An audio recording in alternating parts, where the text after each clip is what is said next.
happened to me on a dark night in 1976. It was December 19th, a day that would change my life forever. It was the day I died. You were dead for 19 minutes. When I came back, I did not come back the same. How do you feel? I did not come back alone.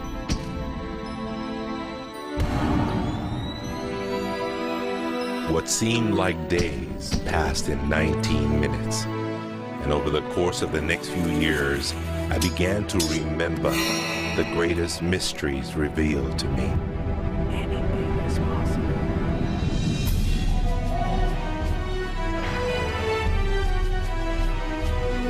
I discovered a secret beyond any secret. The sum of all secrets. My eyes have seen something. You have seen nothing. It's out there, and I will find it. You will find nothing. It's like Solomon's gold.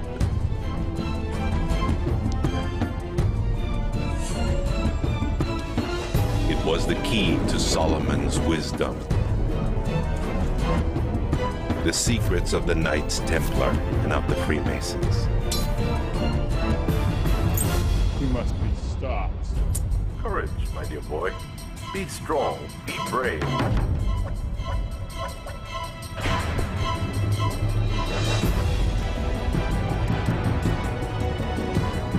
I challenged myself to find out everything I could.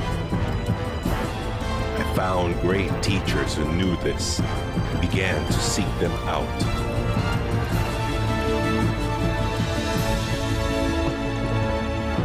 اسأل أؤمن واسمع. Ask, believe, and receive. I traveled the world, and the meta secret was revealed.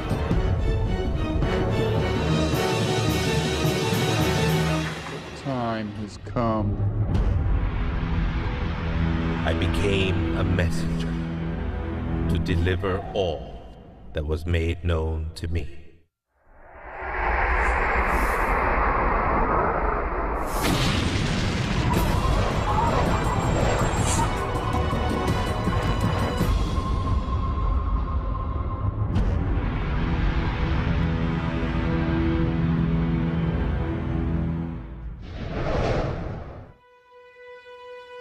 Hello there, I'm Bob Proctor. Meta is a nice word. It's a word most people don't understand. We talk about metaphysical, we'll say, oh, that's bad stuff. No, it's just what you can't see with these eyes. You got to see with an inner eye of understanding. Meta is beyond the physical. Do you know that 99% of our population has been programmed to let the outside world control the inside?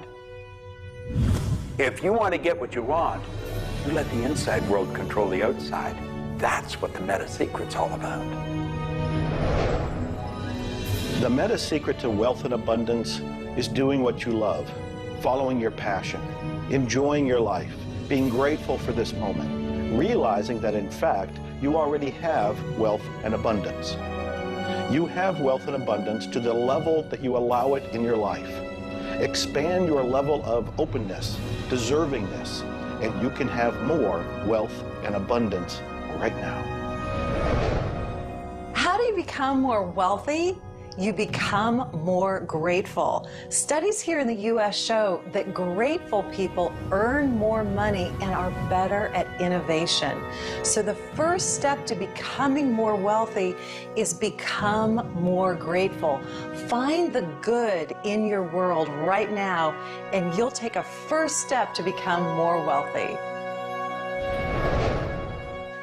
The meta secret to wealth is knowing exactly what you want and then being willing to pay the price to get it.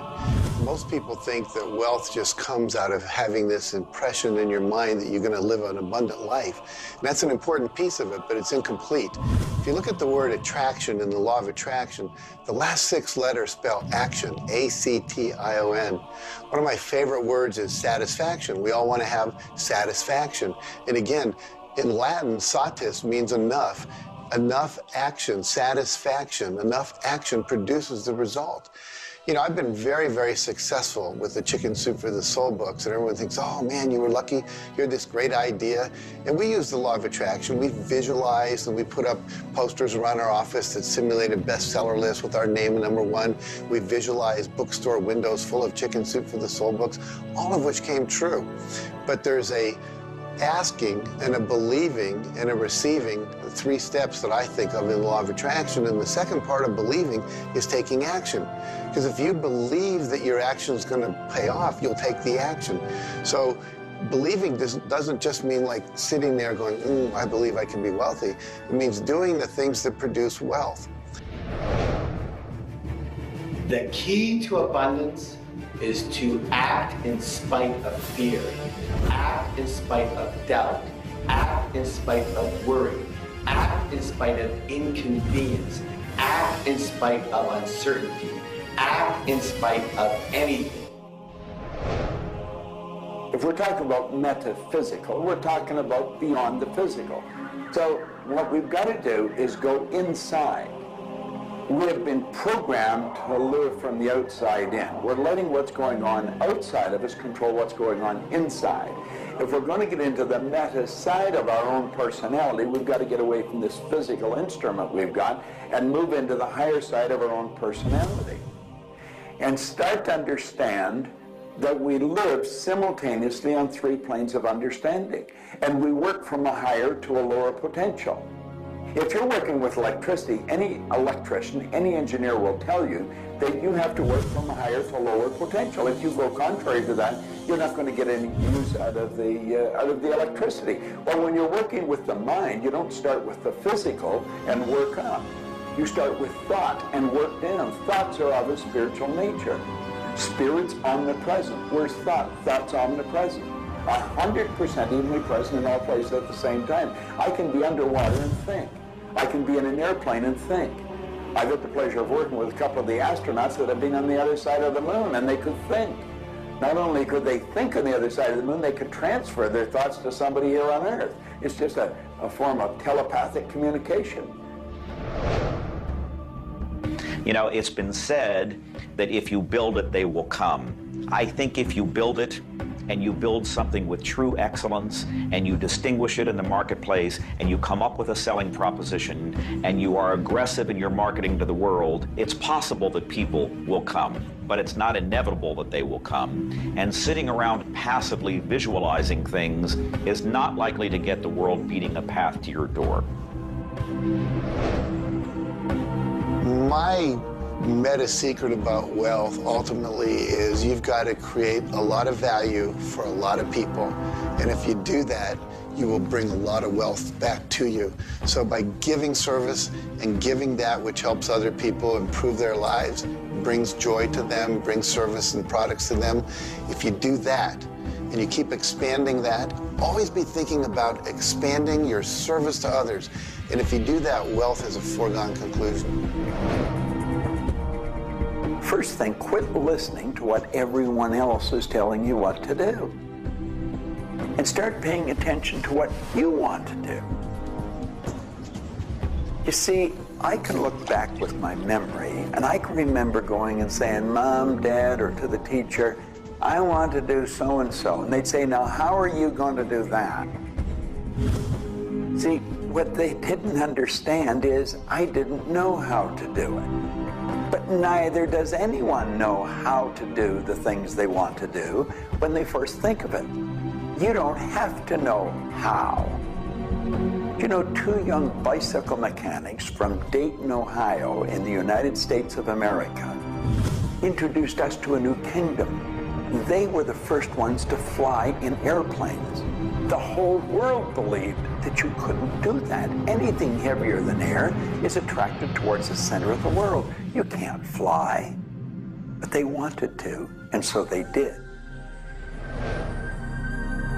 Well, clarity to me is a very different concept than I think a lot of people. The first thing I want to know is, what do you think you're trying to accomplish? The next thing I want to know is, why are you trying to accomplish it? The next thing I want to know is, if you accomplish it, what do you really think is going to happen in your life? A lot of people come to me and they say, I want to grow my business, because I work a lot in the business world, the entrepreneurial world. I teach a concept, achievement concept, a concept that is predicated on taking action and implementing, called optimization. Optimization is getting the highest and the best use and result and outcome of your time, your efforts, your emotion, your life, your relationships. But you can't begin, and this is where a lot of people, I think, really fall down. You can't begin to optimize until you take the time to observe, examine, and identify not all, but the scope of options and alternatives and other possibilities available to you, number one, to achieve the goal, and number two, as an alternative goal. Clarity is power.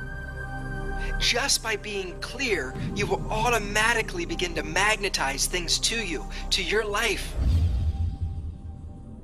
The law of mentalism is about the mind. Everything that we have ever created, everything that has ever existed, existed first in the mind. All thoughts are the beginning of all things real. All things that you can touch and feel began in the mind. So if you want to be wealthy, you've got to decide what wealth is to you. Define it. What does it mean? How much money do you have to have? For me, financial independence meant having $30 million producing income, which allows me the lifestyle I want without having to work. And so I've achieved that. But I knew exactly what I wanted because I looked at what it would cost me to live my lifestyle. Most people don't know their net worth. They don't know their income levels of what would be required to produce what they want. They say they want to own a yacht, but they don't know what a yacht costs. They don't know what it costs for the slippage fee. They don't know what it costs to maintain a yacht. So go out and create your ideal lifestyle and then figure out exactly what it would cost to live it, and then set that number as the number you want to achieve. Then believe you can achieve it. Visualize it every single day. Take action when the action comes. Ask for what you want. Reject rejection. Give up any idea of failure. Just persevere until you continue on, until you produce the result you want. The law of attraction's a good starting point for thinking about how to improve your life. You want to align your thoughts and your beliefs with what you want your life to be. But the law of attraction itself, by itself, won't allow you to achieve the abundance that you need. There are certain steps that you need to take, and these steps are all incorporated in what we call the meta secret. And the meta secret isn't one solitary method or one solitary system.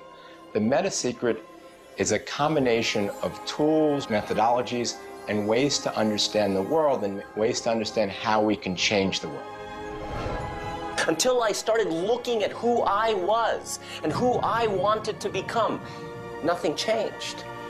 Because every time I would look and I would blame something else or blame somebody else or just look in a different direction that was not inside, I would get more of what I was creating. Because every time I created something, people would react to that. Every time I took an action that was blaming this or blaming that, people would react to that. And you know what? Then I would react to their reactions. And I was creating an environment that was busy. Instead, an environment that supported wealth and abundance.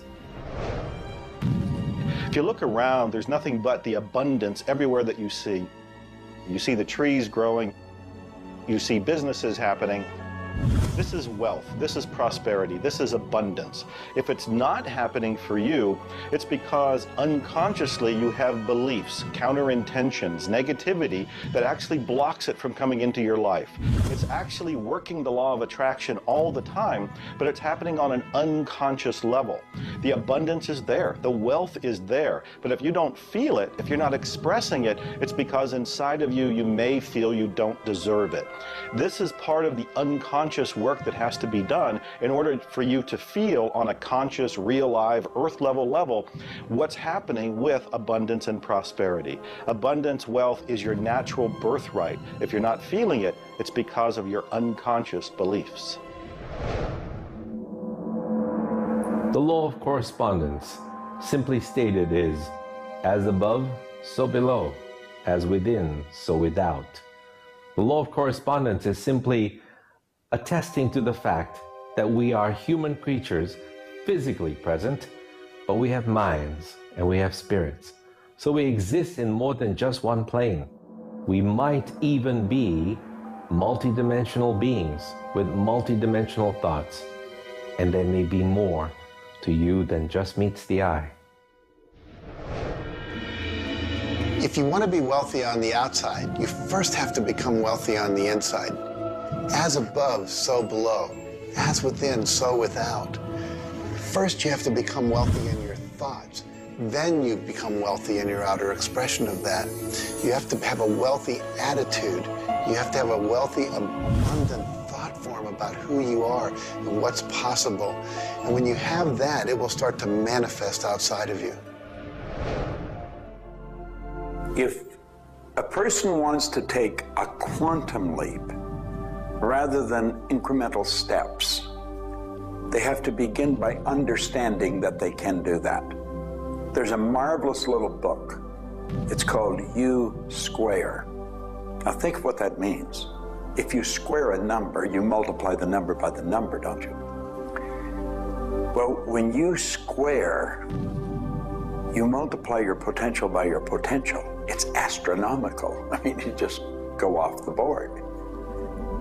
The man that wrote the book, Price Pritchett, he said, when you're looking at a quantum leap, he says it looks ridiculous, utterly. But in retrospect, it looks like a natural thing to happen. It was without effort. It's with ease. And that's what quantum leaps are. What you're really doing is getting rid of limitations in your mind, and you're letting your mind just take off and build a great big idea. And you start before you're ready. You defy what the masses are controlled by. You've got to move into a space all of your own. Understand you're working with an infinite power that's omnipresent. It's with you all the time. It's closer than your breath. And you get in harmony with that and just release all thoughts of limitation and make up your mind you're going to take and just compound your effectiveness. That's essentially what I did. I didn't know what I was doing at the time. I didn't understand quantum leap, but I took my income from $4,000 a year to $175,000 in a year. And then it went over $1 million. And I had no understanding of what happened. Now understand this. I had been raised to believe that if you don't have a good formal education, that you'd never be able to do what I did. If you don't have experience, you can never do what I did. I had 2 months high school and I had a bad work record. But my income went from $4,000 to over $1 million a year. Now you can do that. And the first step is understanding that you can do it. Quit listening to people tell you you can't. And start to see yourself doing something really big. Write it out on a sheet of paper. Begin by saying, I am so happy and grateful now that I have turned my annual income to a monthly income. It's not just about attracting things to you. It's about learning to trust what you're attracted to. You are naturally going to be attracted to certain kinds of people, to certain movies over other movies, to places you want to vacation versus other places, to workshops you want to take or books you want to read versus other books. Trust what you're attracted to. It will take you where you need to go, and it may not always make sense to you. I remember going to a seminar, and there was a woman teaching about how to triple your income in a year. And at that time, I was probably more like a hippie than I am the entrepreneur that I am today. And my wife, who was against making money at the time, thought it was evil when you should be in total service and all this. She said, I can't believe you're going to that workshop where they're going to teach you about how to make all this money. I thought you were more spiritual than that. I said, honey, I don't know why. I'm attracted to that workshop. I'm going to go there. So I sat down, the woman next to me, we started talking. It turns out she was a veterinarian. And it turns out that our cat had feline leukemia at the time. And I started talking to her about that, and she said, well, I'm the world's expert on feline leukemia. And I said, well, I've heard there's no cure for that. She said, no, there actually is a cure, and I can teach it to you. And so she called my veterinarian, told him what to do. My cat lived for many, many more years than the local vet thought it should. But see, I was trusting my attraction to go to that seminar, and it led me in a path that saved my cat's life, which was not where my conscious thinking was, but it was a very important goal to me to keep my cat alive. Those kind of things will start to happen. Most people are uncertain about something. They're uncertain about their next step. Here's your message. Do it. Do it. Whatever you're uncertain about, do it. Take the step. You will learn so much more. You'll get so much further faster by actually getting in the game than doing it, than thinking about it forever. One of my sayings is, one step in the right direction is worth 100 years of thinking about it. The law of correspondence, the law of mentalism, and the law of vibration all combine to help you understand that the notion of wealth is arbitrary. You're always wealthy in comparison to someone else. You choose a person to compare yourself with, or your wealth or your level of wealth with, and then you decide at that point to be happy with the situation or to be unhappy, and therefore change it. All of wealth is subjective. Understand this, and you understand that there's an ebb and a flow to your finances. The more comfortable you are with how you interact with the world, with the value you give in the world, with the service or the product that you give the world, then you begin to realize your place in the world. And by realizing this, you participate in the abundance that is all around you at every moment and at every time. It is all yours. From the beginning, it was yours. Until the end, it will always be yours.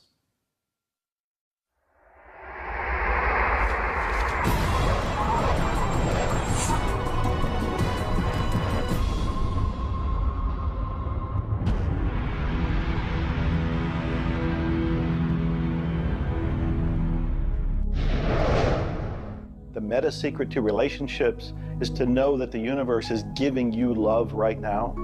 When you give love to the universe, when you give love to another, you will receive love in turn. Love is the essence and nature of relationship.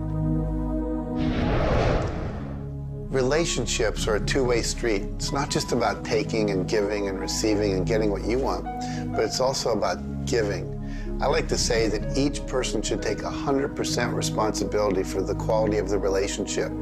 Because if you take 50-50, whenever it's not working, it's going to be their 50%. So if you take 100% and act as if everything in the relationship, you're creating it, and when it isn't exactly what you want it to be, say, how am I creating that? Take that curiosity and use it as a tool. And when you get the answer like, oh, I'm not coming home on time, I'm not listening, I'm not doing this, then you have the opportunity to shift and do the thing that produces relationship. A friend of mine wrote a book called Making Relationships Work. And the idea is there is work in making the relationship work. So be willing to do the work. Give as much as you get.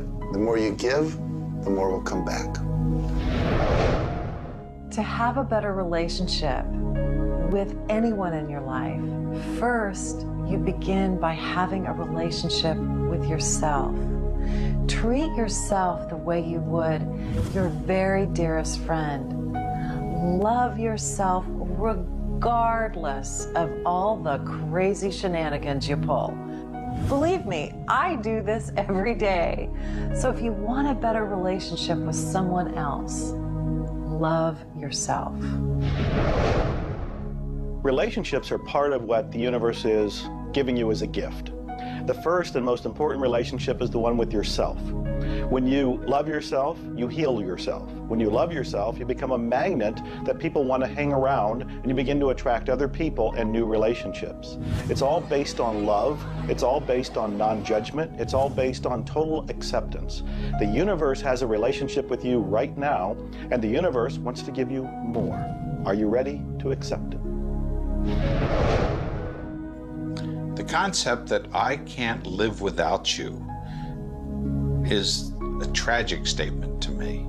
The idea that I need somebody else to complete my life, I need somebody else or my life's not worthwhile is a very sad statement, and I think someone needs to take a good look at themselves when they say that. When you start to think that thought, stop for a second and realize life is full of stuff, and sometimes stuff is potholes, and sometimes stuff is bridges are out ahead, and sometimes there's a detour in life. I heard somebody once say that sometimes the most beautiful scenes in life are the ones we observe on a detour. Have you ever gone on a detour and realized that your life wouldn't have been the same if you hadn't taken that twist or that turn in your life? Next time stuff happens, take a look. Maybe there's something better right around the corner. The law of cause and effect tells us that there's no such thing as coincidences. Everything that happens in this world happens because of a reason. Someone, somewhere, created a cause. It may not be something you are aware of. It may not be something we can even begin to realize or see at this level. But at some level, someone, somewhere, or a group of people, or even us, may have created it. And so as a result, we see the effect. We see the effect around us. We see the effect everywhere on this planet. Everyone asks me, Jay, how in the world can I have a better, a happier, a richer, a more joyous relationship? And it's very simple. First thing is you got to slow down enough to be externally focused. It's all about them. The more interested and externally focused you are on the other person, the more extraordinary their experience will be, and the more naturally they'll reciprocate it. The second, and you're watching me, and I've got a serious side, and you know that, but you got to get in touch with your childlike sense of curiosity, of innocence. The third is you got to be in the here and now, and that's so trite and said so often, but being in the here and now means connecting deeply and being aware of what people are saying and looking at them and being responsive to their feedback and their mannerisms. And the last thing, and the easy thing, is to, again, as I said earlier, enjoy the process. We are so busy, so stressed in our life, trying to get from one thing to another, trying to multitask, that the greatest way to have wonderful relationships is to commit, not just the time, but your being, to being there, to connecting. For me, the meta secret to relationships is to be the person you're looking for. Whatever it is you're out there looking for, be that and give it away. If you're looking for someone who's loving and kind and compassionate and generous, you need to be loving, kind, and compassionate and generous. Whatever it is you want, you've got to be that and express that out into the universe. And whatever you express out is going to come back multiplied.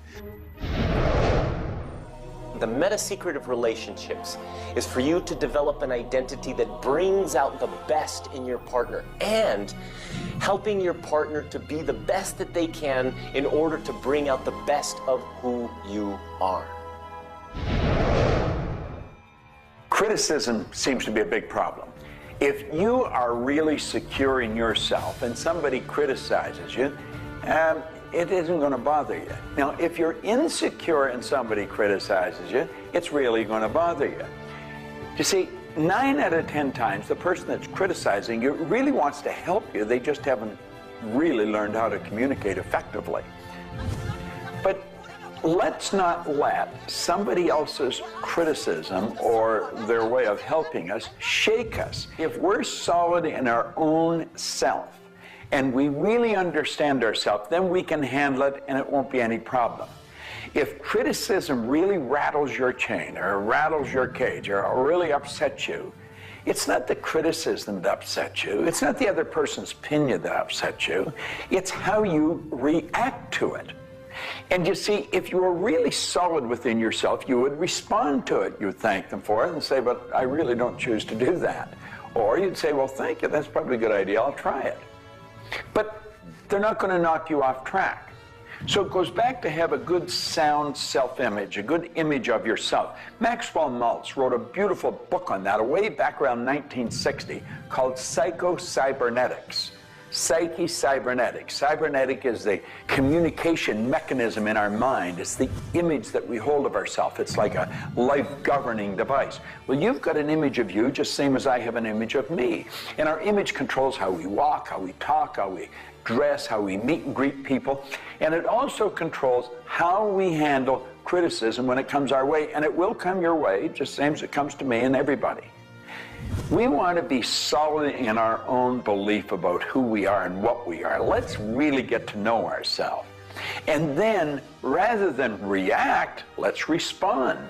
It doesn't matter how they approach, whether they're diplomatic and trying to help us or whether they're trying to find fault. It won't really make any difference.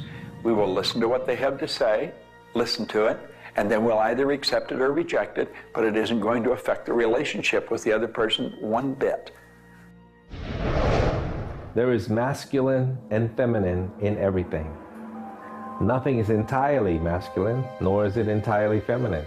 We have different aspects of yin and yang, of harshness and softness, different aspects of masculinity and femininity in everything.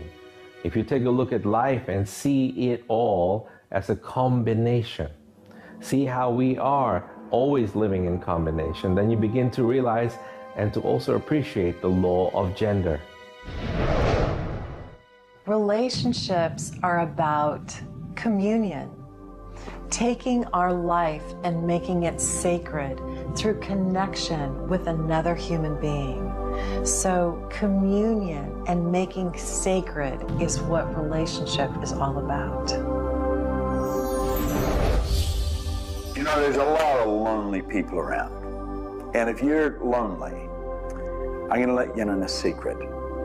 You're always going to be lonely until you become friends with yourself. If you're looking for company outside of yourself, you're looking in the wrong place. You want to go inside. And when you get to really look at you, you're going to feel so good about you. You're going to love yourself. Now, you see, as a little kid, you were probably taught, don't love yourself, that's conceit. I know I was, and most of the people I know.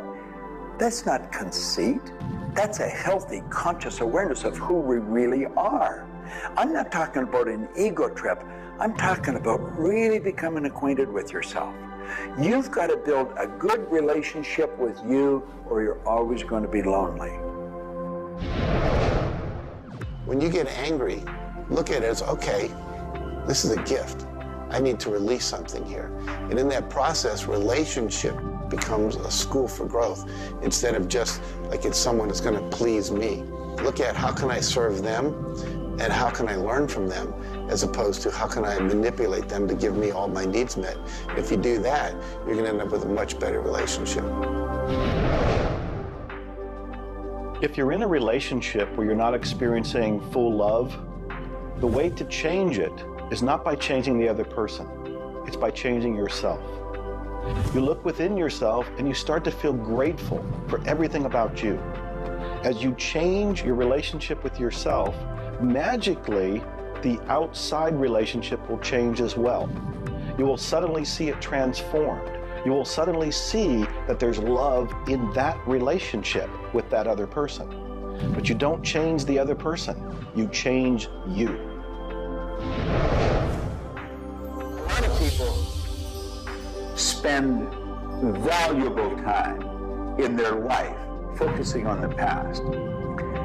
I could probably spoil your week if I reviewed the first 26 years of my life. My life was a mess.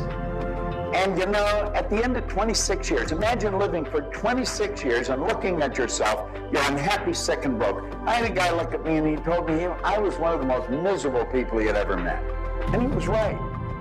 I was plain miserable. He said, you're always sick. I didn't have a terminal illness or anything, but I was always backache, headache, or something, and I was always broke. He said, why don't you change it? Well, as long as I kept focusing on what led me to this point, which was a bad trip, I was going to create more of the same. And he said, let it go. Forgive it. If you're looking for love and not finding it, it's no doubt because of a lack of forgiveness in some area of your life. This is true for all of us. You want to look in your life, look at your past, look at all of your relationships, and ask yourself, where have I not forgiven? Myself, my parents, my siblings, my neighbors, my relatives, my business partners, where have I not forgiven? When you go and forgive, you release the energy that allows the law of attraction to bring new love and new relationships into your life. How do you do this? You look and ask yourself, where have I not forgiven somebody? Somebody's going to come to mind. It could be you. The second thing you do is say, can I forgive them? Can I forgive myself? Whether you say yes or no, you move to the third part of this, and you start to wonder, what made that person act the way they did at that point? What made me act the way I did at that one point? And you start to go deep into understanding the psychology of behavior, and you realize we're all doing the best we can, yourself included. At that point, when you can forgive yourself and you can forgive these other people, whoever it might be, for whatever may have occurred, when you forgive them, you release all of the energy that's been stuck psychically within your own mind and your body and your soul. And when that releases into the universe now has an open pathway to return to you new love, new relationships, new blessings. It all begins with forgiveness, and you can do that right now. When we talk about love, we're talking about the greatest word in the world. Leadership is a great word, but no word compares with love, because without love, you're dead. There's life in love. There's forgiveness in love. There's really everything. There's thankfulness in love. Now, the problem is learning where do we start, because we find sometimes in families there's no love. In marriages, there's no love. But we quit looking around and we start learning. It begins with me. And when we start learning, we're not too loving ourselves. And it begins with your learning. To me, you could say you're loving, but unfortunately, you love people you like. Love has to be unconditional, loving those you don't like. Now, in my case, when my wife married me, she said she loved me. I told her I loved her. But as soon as we got married, I would say, I love you. She said, well, why don't you act like it? I say, I do act like it. She says, you have a funny way of showing it. I say, well, I love you enough to die for you. She says, try living a little. And so I discovered, as loving as I was, I didn't fit her definition. The law of gender, the law of vibration, and the law of rhythm. All of these figure in relationships. You see, love is a dynamic. Any relationship is a dynamic. When you are actively relating, that's when it's alive. That's when it's fun. When you sit back and you start to look at the relationship, then it becomes static. It becomes a relationship to be assessed, to be looked at. But when you're relating to your partner or your spouse, amazing things happen. It's dynamic, it's moving, it's alive. And that's what all love is supposed to be, alive, and so much more fun. Changes happen all the time. We change. Human beings change. You change, I change, we all change. But if you can change together in the same direction, amazing miracles take place. Words, feelings, thoughts are all aligned. And all of a sudden, You can take on any problem, and it's not an issue. That's what relationships are all about. That's what relating is all about. That's what love is all about.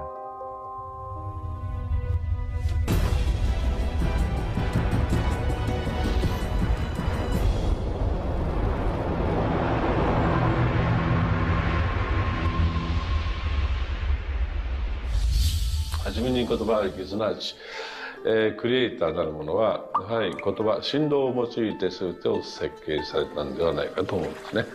そして、その、振動の、設計図は非常に緻密なもので美しい共鳴振動にあふれたものであったことでありましょう。もし、先ほどの実験をやったように、非共鳴、同士の組み合わせであるならば、それは破壊的なエネルギーとなって、命を形作られないからです。私たちの体は最終的にクリエイターの、いろいろな、試行錯誤によってだんだんこう単純なものから、微生物だとか海の中のものとかそういうものから、小動物始まって複雑なものになっていって、最後の芸術作品として、クリエイターなるものが作られた結果、私たちはあるというふうに思うんですね。その本来の設計というものが、バランスの取れた振動の組み合わせというものが、何らかの要因によって崩れていくときに、私たちはストレスを持ち病気になっているんだというふうに考えています。As you've already seen from Dr. Masaru Emoto, water makes up 85% of our body, and the thoughts we think actually create a vibration in the water that has memory. And so you have to think positive thoughts. Again, we go back to forgiveness and letting go, thinking positive thoughts, expecting to be healthy, not listening to what people tell you, not taking in beliefs. I have been out in the sun my whole life. I've never gotten skin cancer, don't intend to get skin cancer, and when stuff comes on about it, I choose not to listen to it because I know that belief would affect me. So I believe that I am a person that my spiritual connection keeps me healthy. Also, though, I work on the level of the physiology of the body, the biochemistry. It makes sense to play at that level. I eat organic food. I drink healthy water that's not contaminated with chlorine and all the stuff they put in it, so I filter my water. I eat the right kinds of nutrients for my body. I've found out what I'm allergic to, and I've basically eliminated those from my diet. I exercise, so exercise and keeping my body toned. We want to have resistance exercise. We want endurance, which means we need to jog and do aerobics and things like that. And we need to have flexibility, things like yoga and Pilates. So we need a complete system to keep our body healthy. And then a detoxification, I think, is the part that most people don't do enough with. We're taking in so many toxins in the air we breathe. But if you will cleanse on a regular basis, I cleanse every Monday. I just do a cleansing diet where I just drink liquids and then I don't eat anything else, and my liver has a chance to get rid of all the toxins that are in my body. I want you to understand that you have a marvelous mind, and you can do anything with it, and don't ever listen to anybody that tells you you can't. You want to start to look at yourself not as a body or as a name. Like, I'm not Bob Proctor. Bob and Proctor are just two words. You've never heard anybody phone into school and say, body's not coming today, it's sick. Never hear anyone say, hand, it's my hand, my body, my name. Well, you see, there's something wonderful about you and something wonderful about me, and it's the same thing. We have a marvelous mind. We're creative beings. Talk to your body. You're not a body, you live in a body. Now, this may sound silly because maybe nobody's ever said this to you before, but go around just repeating maybe 1,000 times to yourself, I'm not a body, I live in a body. I'm not a body, I live in a body. I'm not a body, I live in a body. Then start telling your body to relax. The meta secret to great health is to feel good now. You do that with good thoughts, you do that with good food, you do that with plenty of sleep, you do that by doing what you love. That's the meta secret to great health. The meta secret to health is to honor your body. Listen to your body. Are you tired? Are you hungry? Are you thirsty? Do you need time to play? Have greater health. Honor your body. Health. Not just physical health, not just eating the right things and getting exercise, but let's talk about emotional health. This means doing what you love, loving what you do, looking forward each day, researching, helping other people, giving back. This is the meta secret to emotional health. To me, recognizing the divine component in us has a twofold effect. On the one hand, it's incredibly humbling, because how many of us really live up to being godly? How many of us really maximize the God-given talents that we're given? How many of us really live lives of fulfilled potential? So on the one hand, it's kind of intimidating, but on the other hand, it's very inspiring. It's inspiring to think, I, as a human being, am capable of being godly. I'm not God. I'm not going to confuse myself with God, but I am capable of being godly. I am capable of a goodness which can resound around the world. I am capable, like God, of using language to bring things into existence. An architectural drawing is the languaging of a building into existence. A marriage contract is the languaging of a relationship into existence. Any sort of contract does that. A novel creates a world that may be more real to us than the so-called real world that we are living in.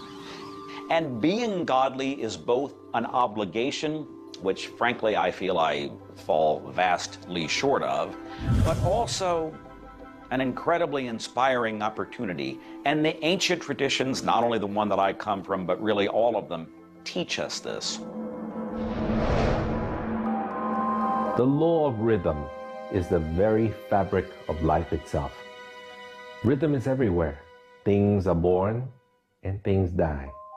We move into a season and we move out of a season. We go within and we go without. We change. Rhythms flow in our emotions as well. You cannot always be feeling happy. Sometimes you'll feel sad, you'll feel down, and then you'll come out of it. Whatever goes up must come down. You've heard the language. Rhythm is exactly that. And the minute you begin to realize that all of life is all about the law of rhythm, then you can flow easily in bad times and then have more fun in happy times. When you start to expect rhythms, know that if you're happy in one direction, you can also be unhappy in the other direction. The law of rhythm surrounds us, works with us, and if you master it, there's nothing you can't do. The meta secret to health and having amazing energy is the ability to look at your world from a perspective that, hey, things aren't always going to go your way, but you know what? As long as you always do your best, as long as you are focused on what you achieve and what you're trying to accomplish, then it's all going to work out. I think one of the most important keys is to recognize in life just about all the limitations that we have are self-imposed. To realize that is the greatest breakout, the greatest. I talk about staging jailbreaks in your life, breaking out of the mental prisons, getting over the walls of the self-imposed impossibilities in life. And it is remarkable what happens when you realize, take a look at what really is holding you back. And very often, almost all the time, it's you. It's you. The power lies within you. See, humor is good. It really is. I don't really understand what it does to you, but I know it does something to your brain. Norman Cousins, who's gone now, but lived a long and very, very effective life. And he had been diagnosed with a disease, and it was killing him. He was literally dying.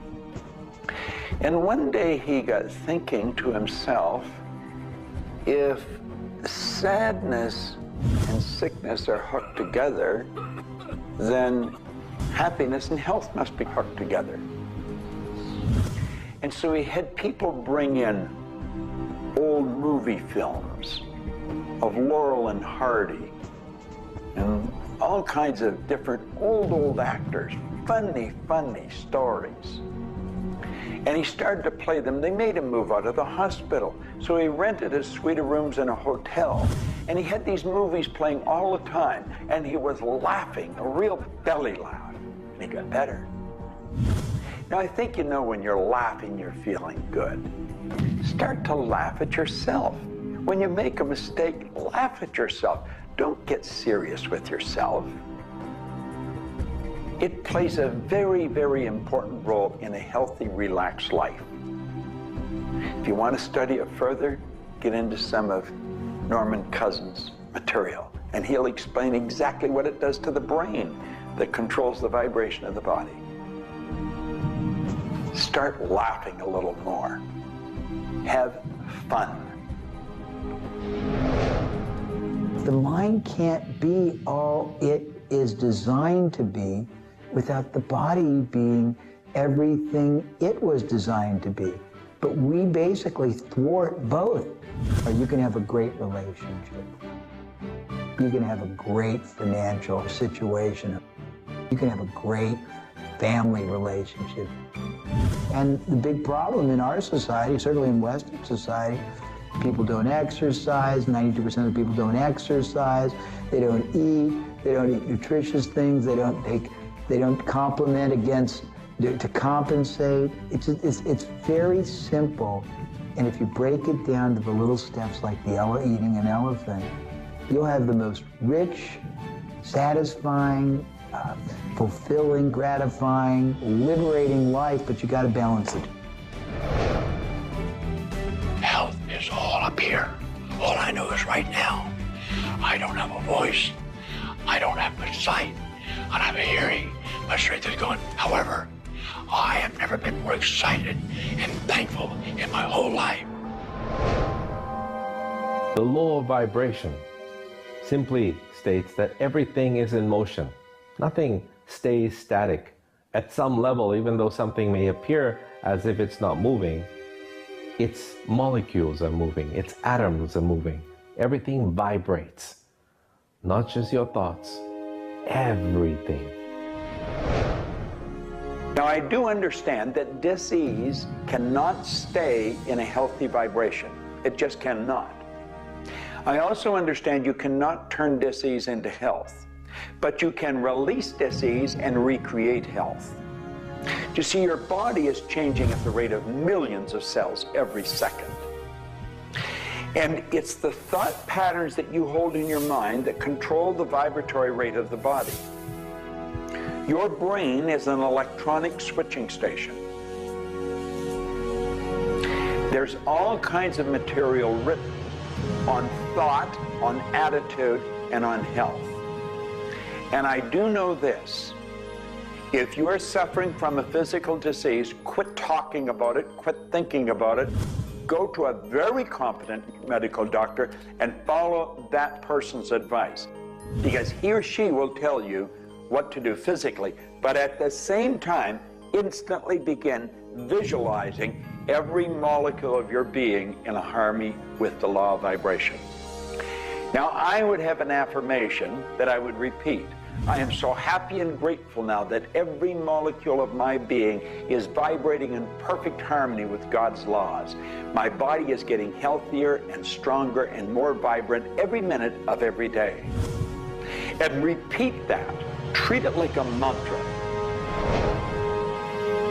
I can't predict what's going to happen for you personally, but I do know that hundreds of people, if not thousands of people, have experienced healings and cures by beginning to change their thoughts about what's going on in their body.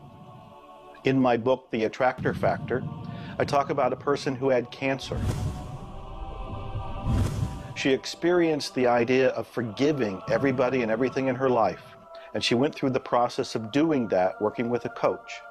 She then went back into the doctor's office. They opened her for surgery, and there was no cancer. It was gone. By forgiving everybody in her life, including herself, she transformed her body. She reached this place of healing and this place of peace. And as a result, she experienced a cure. If you're finding yourself sitting here watching this and you're ill, you've got a chronic condition, you're sick, what you need to do is a couple of things. Number one, you need to first work on your attitude. You need to believe you can get healthy. You need to not believe anyone who tells you you're going to die, or it's terminal, or it's going to take a long time. Literally, we know that we can get rid of a disease in minutes, in literally minutes. I had a cold once, and a person literally did an exercise with me. My nose dried up, my fever went away, the achiness went away in 5 minutes. So we know the power of the mind. We know that you have to forgive and release. So much work now being done on cancer, where we know there's resentment, and different forms of resentment will come into different forms of cancer in the body. So it's critical to get yourself aligned with spirit. When you are aligned with spirit through meditation, through doing the things that bring you joy, through doing the things that align you, and you know what that is for you. It could be singing, it could be walking in nature, it could be petting your cat. When you move into that state, healing naturally takes place through you. There's this innate, natural healing ability that's always working to heal you if you get you out of the way. By you, I mean your ego mind, your beliefs, your fears, your doubts, all of that stuff, all of the resentments you've held that you haven't released, that will keep you sick. So you've got to do some kind of work to get into a spiritual alignment and to release the negativity. Emotional pain is very real. It's like sorrow and grief. Like grief comes in waves. It just sort of overcomes you and then sort of fades away. You could have experienced some traumatic situation, anything from rape to the loss of a loved one, or being held up, where somebody invaded your privacy in some way or another. And it causes deep emotional pain. What we want to realize is that we are bringing that on ourselves. You say, well, wait a minute, you're not bringing it on yourself.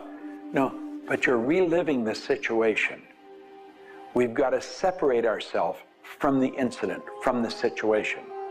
We've got to realize that it's a very real part of life, and attempt to separate ourselves from it and deal with it as best we can, and then let it go. Otherwise, we're going to carry it with us, and we're going to keep experiencing it over and over and over again. どうやってわかるか。振動という、まずそもそもその水の結晶とは何かということになりますけどね。結晶というのはやはり情報だと思います。で、情報というのはバイブレーションですね。で、バイブレーションのデザイン家が雪の結晶あるいは水の氷結結晶という形になって現れてきていると思いますが、やはり我々がなんで美しいとか醜いだとかそういうような認識能力があるのか、あるいはそれだけには全人類本当に、一緒の価値観を僕は持っていると思いますが、それはもうやはりクリエイターがそのように設計されて、いるからだと思うんですね。それが崩れちゃったらもうこれはもう本当にどうしようもないんだけど、その美醜というのが我々の美しさ、ごめんなさい、バイブレーションの健全さということにつながっていると思います。水は神が自分の意機あるいは意図をまんべんなくこの宇宙に伝えるためのキャリアとして、作られたものだと思いますね。ですから水が別の言葉で言うならば神の、一種のメッセンジャーということになると思いますね。それの形が大げさで言えば結晶という形で表されていると。で神にとって、ふさわしくないなと思うような現象については水はやはり結晶的にノー、良いものはイエスという判断を示すというふうになっていると思うので、それがなぜできるのかということになってくると、これはまた僕にとっては来世の研究課題かもしれません。Stress is caused, in my opinion, when we take our power and give it to the problem. We want to maintain the power. I'm in control of me. The power is going to stay with me. I am not going to let the condition, the circumstance, or the challenge that I may be facing control me. You can make a decision right now that you are going to maintain your power and you're going to let everything outside stay outside, and you know that when you're in a totally relaxed state, the solution to problems come. Quit getting involved in these sophisticated stress management deals. Release the stress. Let it go. You're in charge of your body. Just say peace, be still. Visualize a beautiful lavender energy flowing right into the crown of your head and circulating right through your body. And then start to imagine every molecule of your body vibrating in perfect harmony with God's laws. You're totally relaxed. You're in charge of yourself. There is no stress where there's relaxation. Be calm, peace, be still. Don't even use that word anymore. Get rid of it. Release it. The laws of cause and effect, of rhythm and polarity, come into play when we talk about your health. Your body is an amazing symphony. Amazing miracles taking place on every part of your body.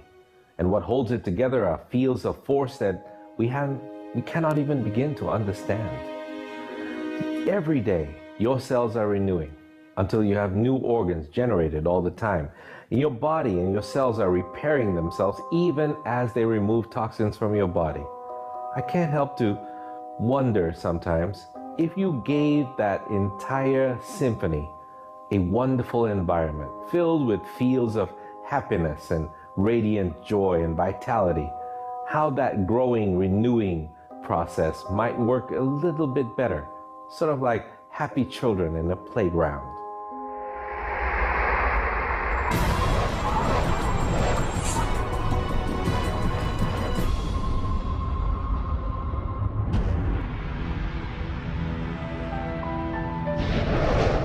Here's the paradox of being human. Real happiness is only available in the moment.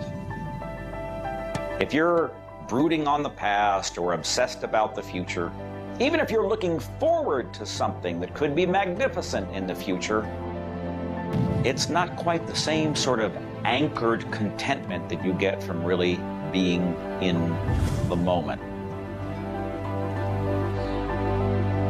We human beings seem to be perpetually someplace else. That's kind of like one definition of the human predicament, the human condition. We are perpetually thinking about the past, the future, something to the right, something to the left, something else. I think the paradox to happiness is you do have to have dreams and aspirations, and you have to be anchored, rooted, and happy where you are. Not always easy to do, but I keep trying. Happiness is a point of view. Am I happy? Yeah, I think I am. How can somebody always be sad? Of course we're sad when we lose somebody that we love, or that when the project we're working on so long doesn't work out. Temporary sadness is a very human condition. How can you be happy Maybe by finding things to do that make you happy. You see, if you're miserable, your mind is focused on the past. There's a method concept. Get you over any miserable concept in a heartbeat. Focus on right now. See, you're miserable because of something that happened that you didn't want to happen, or something she said or he said or they did. Forget it. It's in the past. And quit worrying about the future. Have you any idea the number of electrical charges must fly through your body for the simple object of writing your name? See, your brain is an electronic switching station, and you've got one. And you can activate brain cells. You can set up any vibration you want. If it's a negative vibration, you're going to be unhappy. If it's a positive one, you're going to be happy. Every brain cell is a positive and a negative pole. Everything that you look at is going to be impregnated into cells in your brain. Now, you're either going to look at the positive or the negative side of it. What side do you want to live in? I choose to look at the good side of a situation. Put yourself in a good vibration. Think of the blood in your body. Do you know it circulates through hundreds of miles of passageway every 33 seconds? It carries all the food in and all the garbage out.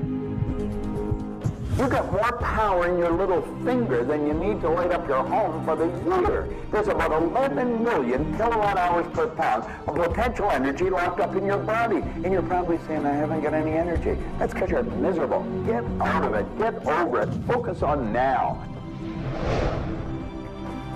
One of the most important things you need to do in your life is discover your life purpose. I believe that everybody is born with an individual and unique purpose. And when you are doing your life purpose, when you're living it, expressing it, fulfilling it, you're happy. And so many people have talked about joy being your guidance system, that when you're off purpose, you're not happy, you're not joyful. And so this joy, this inner experience of happiness and joy is a way of saying, oh, I'm on course, I'm doing the things I'm supposed to do. Stephen Covey said, you know, you don't want to get to the end of life and get to the top of the ladder and find out the ladder was leaning against the wrong building. You can be very, very successful. And we see people with all the cars and the toys and the money and the society recognition and so forth, but they're not happy because they're not fulfilling their purpose. Think about it like this. A rose has to be a rose. A chrysanthemum has to be a chrysanthemum. A geranium has to be a geranium. And yet we as people have been given choice. The choice to pursue any number of things and do whatever we want to do. But unfortunately, most of us have been talked out of our purpose. If you want to be happy, come back into this moment and do what you love in this moment.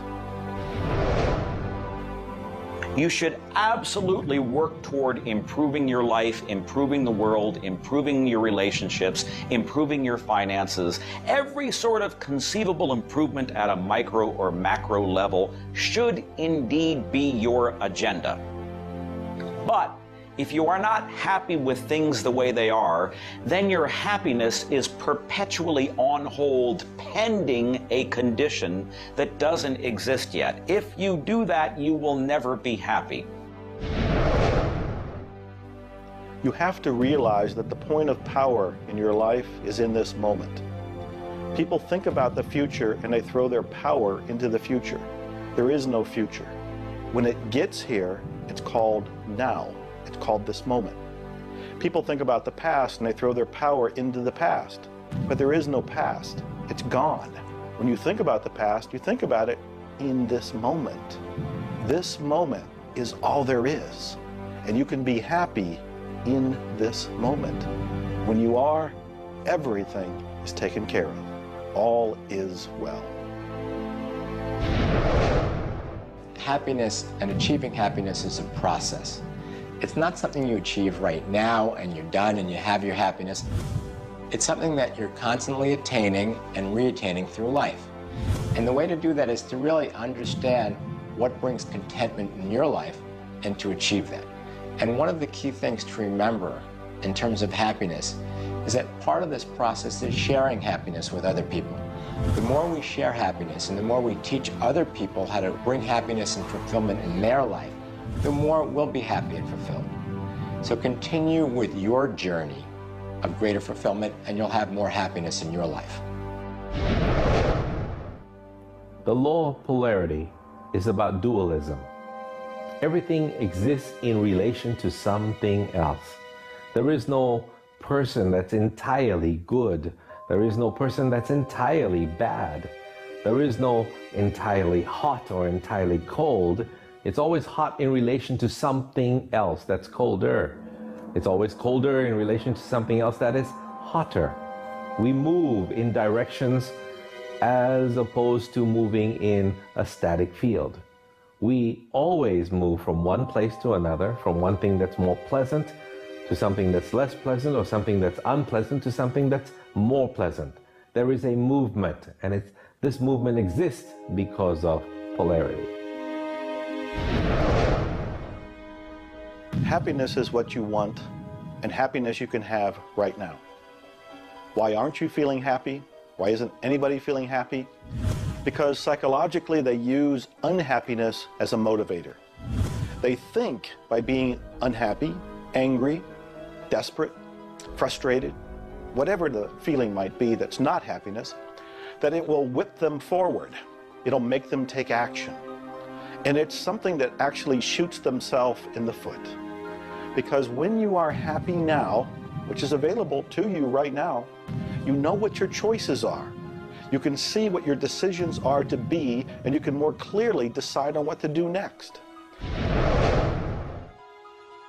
It comes into really understanding something about ourselves. We should start at a very early age, and we should ask ourselves, who am I? You know, what really makes me tick? And get to know ourselves. We're in a hurry to get a car or build a business or buy a house. We should introduce ourselves to ourselves. School hasn't done it. Our parents aren't doing it. You go to work for somebody, they're not going to do it. So if you don't do it for yourself, you're not going to do it. This deals between you and yourself. Pogo said, we have seen the enemy, they are us. Whatever has happened in your life, whatever's going on for you, if it's not the way you want it, any situation, consider the fact that everything happens for a reason, and that reason is there to serve you. How can you reframe this? How can you relook at this in such a way that helps you, that supports you, that puts you on the path to success and positivity again? It doesn't help you to be negative. It doesn't help you to wallow. All that can do is bring you down. It's time to change your mind. It's time to reframe, relook at it, have a new perspective, a new view, and put this in the light of this was there to serve you. There's no accidents in the universe. This happened for a reason, and that reason is there to help you. We grow up with the idea rich people aren't happy. Well, I know rich people that are laughing. They're very happy. And of course, I know people that are very wealthy and are very unhappy. I remember Earl Nightingale one time saying, since it doesn't make any difference whether you're rich or not, if you're happy or not, you might as well be wealthy. And then if you're miserable, you can at least be miserable in comfort. We've got to understand that all the money in the world is available to us, but we have to earn it. Now, that does not mean we should work. This is where the meta secret really comes into play. Working happens to be the very worst way to earn money. We should work for satisfaction. People should go to work at what they love doing. When we think of work, what we're really talking about is how we spend our days. Work has probably a bad energy attached to it. We should spend our days doing what we absolutely love to do. When it comes to the fear of failure, you look at your life and you ask, if I pursue my dream, my passion, my love, and it doesn't work out, will I still be okay? Can I still love myself? Will life still go on? When you realize that the answer is yes, you remove the fear of failure. When you remove the fear of failure, you have energy to go forward and actually make it a success. Well, what about the fear of success? When you are successful, you can make a difference in the world. If you really want the world to be a happy, prosperous place, Contribute a happy, prosperous person to it. You. The meta secret to happiness is that there is perfection in imperfection. That when we accept our environment for what it is and the people around us for who they are, we can make a big difference. Happiness. What makes you happy? Everyone is not the same. For me, it's research. I love researching and writing and putting multimedia programs together. And this allows me to do something else that I love, traveling the world. I travel more than 6,000 miles, that's 9,000 kilometers, every week. I've been to more than 52 countries. I board an airplane every 2.5 days. I've been around the world more than 16 times in just a couple of years. I enjoy that. Meeting new people, meeting new audiences, helping people. What makes you happy? That's what makes me happy. A key component to lift yourself out of depression is human connection. Go connect with another human being. Another powerful tool is movement. And a third is laughter.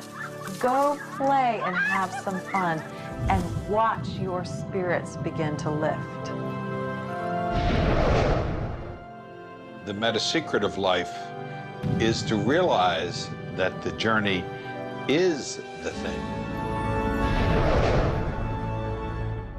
I believe the first thing a person should do is establish a purpose. Why are you even here? Why do you get out of bed in the morning? Why are you living? I honestly believe every one of us are hardwired to do something. So how do you decide on your purpose? You decide on it by asking yourself, what do I really love doing? So you have your purpose. This is what you're going to do with the rest of your life. And then you build a vision. Then your goal is taking a bite out of that vision. Now, when you do that properly, you're going to love what you do. When you wake up in the morning, you can't wait to get going, and you're going to be doing it until you go to bed at night. Therefore, all of your day, all of your hours are filled doing with what you love to do. That's called living. Everything else is dying. See, there's a basic law of life. It says create or disintegrate. You're growing or dying. Find out what you love, dedicate your life to it. Most of us, when we approach happiness, are looking for someone out there to make us happy, some event to occur, and then we'll be happy. If I get to the retirement stage, if I get my car, if my wife is nice to me, if my son comes home on time, then I'll be happy. The truth is, happiness is an inside job. It's a choice. When I have an expectation on how someone else should be, I've given my power over to them. What I want to do is simply learn how to create joy and happiness inside myself.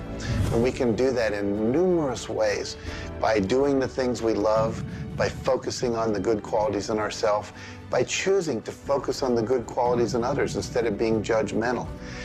Once we realize that happiness is an inside job, and I get to be as happy as I choose to be, not as happy as other people make me, the reality is I can move into a state of pretty much constant joy and bliss.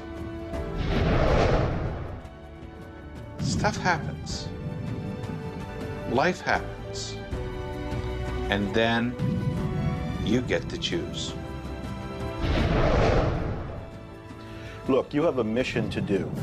You have to find meaning in your life, and you have to share it with others. There's a whole world out there that is suffering, that is in survival. They are grieving and they are hurting. You and I can make a difference. You begin right now by looking at your life, no matter what's going on in your life right now, and you find the good in it, the positive in it, the growth-oriented reasons for whatever it happens to be. You find the good in it, and whatever's happening, you turn it into something positive. You turn it into something good, and you go and share it with the world. You will become an inspiration to others. People model other people's behavior behavior, and that's how the world changes.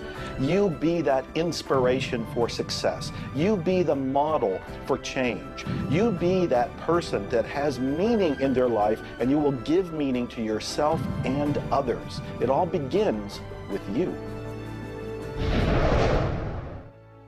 You have always had, you have at this moment, you will always have in the future, the power to achieve, to accomplish, to have anything and everything you want in the terms of monetary, wealth, prosperity, in terms of health, in terms of happiness, relationships. However, it will never, ever occur until and unless and until after you first are clear on the specific goals. Number two, you are very clear on the action steps. Operative word is action steps you have to take. Number three, you have an action step-based plan, a strategy, and the steps are just the tactics. You implement it in a timely, regular, scheduled way. Number four, you monitor, you pulse, you really pay keen attention to your progress. And you adjust if it's not what you want, and you adjust higher if it's better than you want. And number five, you focus on other people's benefit. You don't be self-consumed. You do those five things, the world really is your oyster. You know, you find people that are quite comfortable with what's termed uncertainty. The truth is there isn't any uncertainty. There's only the law. And the law decrees that everything happens the way it's supposed to happen. If we build the image in our mind of what we want, and we're true to that image, that'll control the vibration we're in, that controls what we do, and it controls what we attract. Now, the problem is, we let that image get out of the way every now and then, and we're controlled by something outside. And that takes us off track. We've got to correct it and come back on track. But a person that has direction in their life, there's no uncertainty. There's only good stuff coming. It's stuff that's going to cause the image in our mind to move into form. And so we wake up every day wondering what part of it's going to show up today and where's it coming from and who's going to deliver it. Every day holds something really good for us. Alfred Adler, the great psychologist, said, "I am grateful to the idea that has used me." I love that. Get a big idea and understand that you're going to see it move into form, and that's just as certain as the night following the day, because that's governed by law too. The laws of correspondence, of vibration, polarity, and rhythm come into play when you talk about the meaning of life and happiness. We make our happiness dependent on what other people can do for us instead of what we can do for ourselves. You know, there's a concept they don't teach you in school. It's called enough. Sometimes what is enough for one person may not be that way for somebody else, and we want more. And when you want more, you're setting yourself up for disappointment, because not always will you get more. Sometimes you do, but it's not all the time. I don't know who told us on this planet that everything is going to go our way. Sometimes things will go your way, sometimes they won't. We've got to learn to accept this. That's the rhythm and the flow of life. All of life is filled with possibilities. And when you see possibilities, well, it allows you to accept failures as not final. Failures are learning lessons. The American Indians, the Hopi Indians in the Southwest, well, they have a belief. Every day they wake up and pray to the Great Spirit, and they say, "Oh, Great Spirit, allow us today, this day, to make 20 mistakes." You see, they believe that by making mistakes, by failing, you actually learn more. You add to this wonderful fountain of wisdom that is called you over a period of time. And if you don't fail, they say, you don't learn anything. So how many times have you failed? I know I have failed a lot. But over the course of the years, I also knew something that was different. And that was that I was responsible for my own happiness. I knew that there was laughter everywhere, but I also knew that if I wanted to participate, that laughter has to come from inside, not from outside. And that's the nature of spirit, and that's the nature of who you are, and that's the meta secret to everything possible.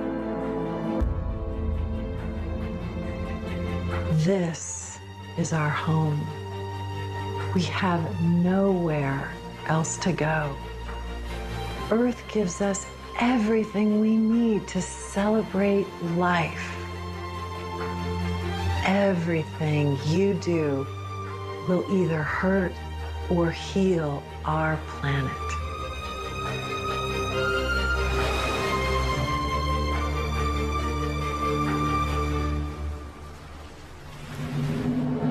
You were brought here to learn many lessons.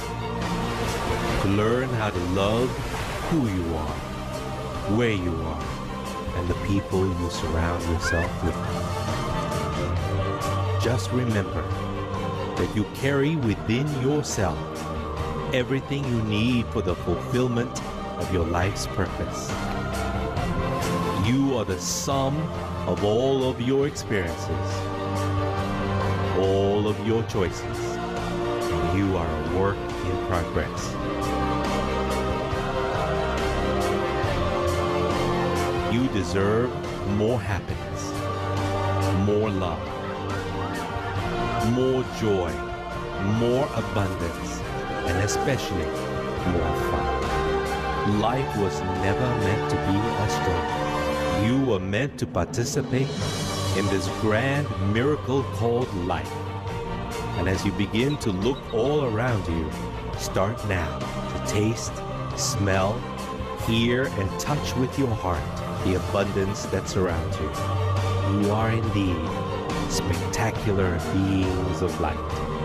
So if you want to know the meta secret to life, to happiness, live more, love more, and laugh more. Change the stories in your head, and you can change the world.